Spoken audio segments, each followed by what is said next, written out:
એમના સંસ્કારનો, એમના સદગુણોનો, એમની તપસ્યાનો, એની ધર્મ ભાવનાનો વારસો મળે. બસ ભગવાન તારી પાસે આજે એટલી પ્રાર્થના કરીએ છીએ, બીજું અમારે કંઈ જ નથી જોઈતું. ખરેખર એમના દીકરા જનકભાઈ આગળ આવી અને બે શબ્દો આપણા બધાની વચ્ચે લઈ રહ્યા છે. આપણે બધા એમને સાંભળીએ. એમના સુપુત્ર જનકભાઈ.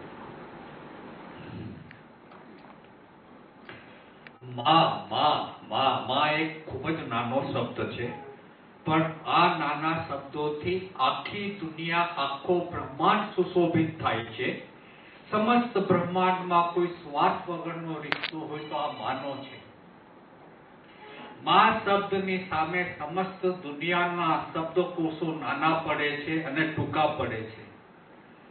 મારી માં, અમારી માં, અમે જેમને ભાભી કહીને બોલાવતા હતા, આખી જિંદગી અમારી સાથે પડછાયાની જેમ ઊભા રહ્યા હતા અને આ દુનિયામાંથી આવનાર સમસ્ત તડકાથી અમોને બચાવ્યા અને હૂંફ આપી હતી.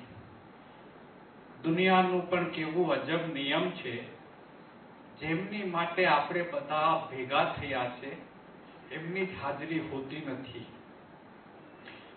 લગભગ 50 વર્ષો પહેલા અમે ગુવાહાટી ગયા હતા. નવી જગ્યા, નવું શહેર, નવા લોકો. એ ટાઈમમાં ભાઈ જ્યારે હિંમત, ભાઈ એટલે મારા પપ્પા, અમે એમને ભાઈ કહીને બોલાવીએ છીએ.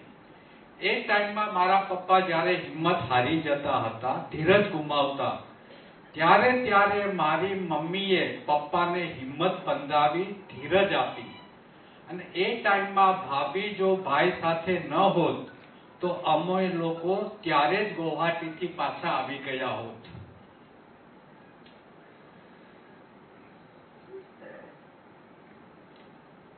ભાભી એટલે મારા મમ્મી ભાઈના વાઇફ હતા, પણ સાથે સાથે ભાઈના એ બેસ્ટ ફ્રેન્ડ પણ હતા.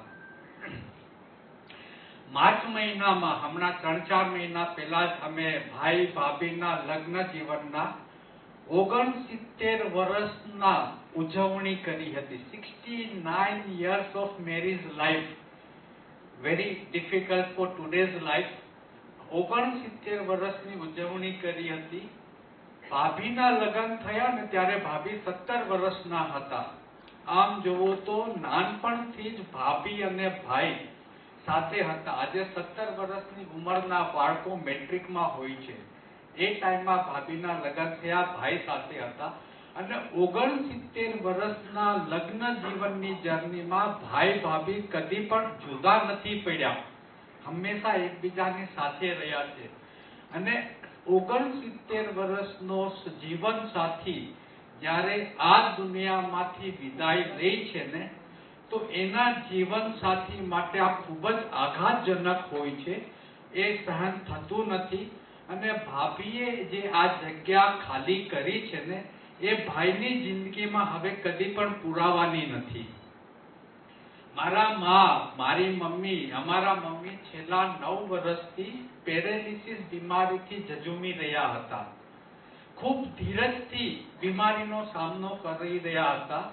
પણ એમાં સૌથી અગત્યનું કામ જે કર્યું છે, અમારા ભાઈએ કર્યું છે. ભાઈએ જે રીતે ભાભીની સેવા કરી છે, એ આ દુનિયામાં બોધપાઠ લેવા જેવો છે, દુર્લભ છે.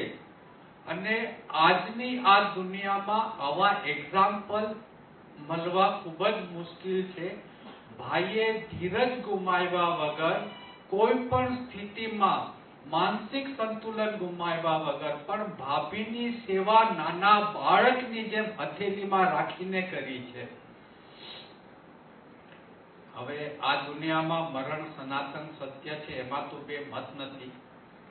પણ માની વિદાય કોઈ પણ ઉંમરે ખૂબ જ વસમી હોય છે, ખૂબ જ દુઃખદ હોય છે. અમો તો મન મૂકીને રડી પણ નથી શકતા, કેમ કે અમારે અમારા પરિવારના સદસ્યોને સાચવવાના હોય છે.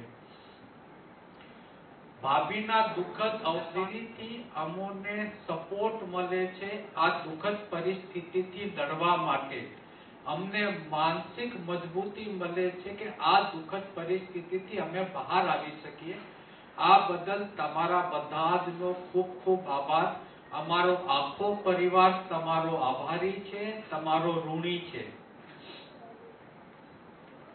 હે પરમ પિતા પરમેશ્વર, અમારી માને પરમ શાંતિ આપજો અને અહીંયા આવેલ સમસ્ત મહેમાનોને સાધર્મિક લાભ આપવાની નમ્ર વિનંતી છે. પ્રણામ.